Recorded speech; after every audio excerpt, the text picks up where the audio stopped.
Now, staying with the press conference, Trump said that Kim agreed to send back the remains of Americans who died in the Korean War. He also, rather controversially, added that he plans to end joint military drills with South Korea. Our Park Ji-won has more. President Trump spoke to reporters for more than an hour Tuesday, starting at 4 p.m. Singapore time, touting one of the major achievements of the historic summit.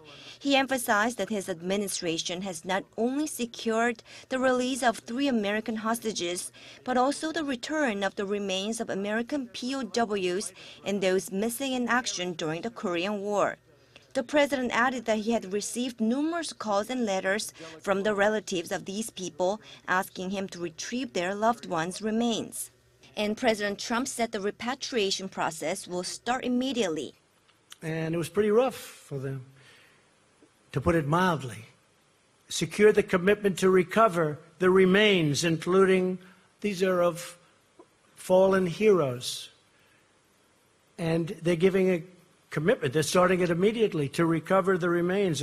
Regarding a question about whether the U.S. is willing to reduce its military capabilities in order to give North Korea the promised security assurance by the U.S., Trump said he will not reduce any military capabilities, but he did say that the U.S. could be halting or even ending annual joint military drills with South Korea.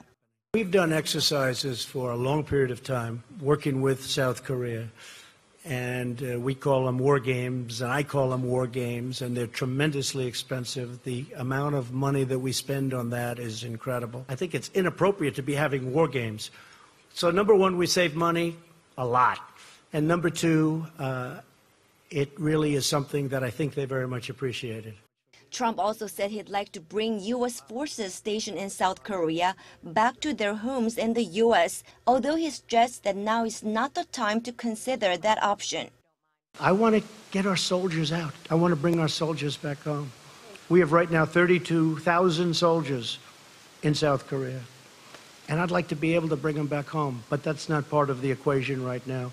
At some point, I hope it will be, but not right now.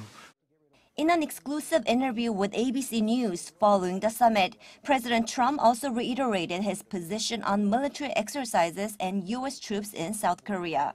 Did you talk about pulling troops out, U.S. troops out of South Korea? We didn't discuss that, no, but we're not going to play the war games.